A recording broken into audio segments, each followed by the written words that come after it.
looking back, it also, like, I was embarrassed.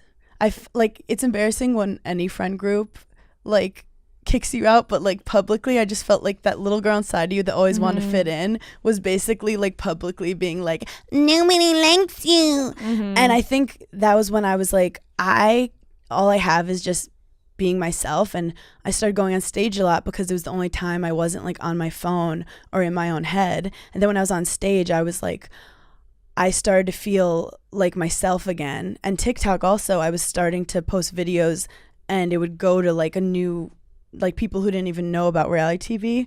And I think I love to perform, but I found something that is what I like trying to make people laugh about, you know, things and say things that people don't want to see. And also, I like being multifaceted. I don't like stand up because I'm like, oh, now I get to show that I'm like a perfect person.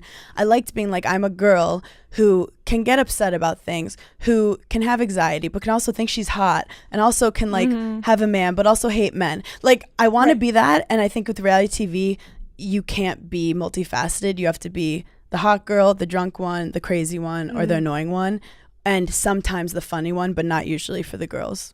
Yeah. No, it is very true. And I feel like you have found your sweet spot with all of the female audience you guys have created, and you've taken the best parts of what you got from reality TV. I found like my best friend for life. You took, like, you know, you took the best. You took the, you know, I had name recognition, really fun and jumped years. into Like, a new career. It was so much fun those years. And I learned, like, I love being in front of the camera. I also learned, I was like, editing is crazy, and I was almost fascinated by the production of it. I just didn't like being the one that was on getting the receiving confused. end. Yeah. You guys absolutely kill me, you and Paige together. Your clips, like, when I watch, So like, funny. every Giggly Squad clip that goes out, and I'm just Oh my God, cracking up. thank Like, you. I watch it a million times. I'm like, just like literally laughing out loud at them because you guys have just the best chemistry together. I appreciate that coming course. from you guys. It's also like when we would shoot, we would be getting ready for like dinner at Summer House, and we would be in the bathroom just making each other laugh so hard. And I remember the camera guy would just like turn and leave, and I'd be like, wait, that was gold. And then, so what I say is, like, even my last season, all my funny stuff was just on the cutting room floor. Like, there's no way I filmed that summer without being goofy and laughing. But there was a point where I would make jokes and no one would laugh, and I was like, You're like wrong. You're like this is the wrong room. I was Like, bombing. this is, I yeah, bombed. wrong. I'm gonna say I bombed, but I do think But maybe, Paige, right audience. You know Paige, what I like, mean? well, Like, Paige no longer my audience. Yeah.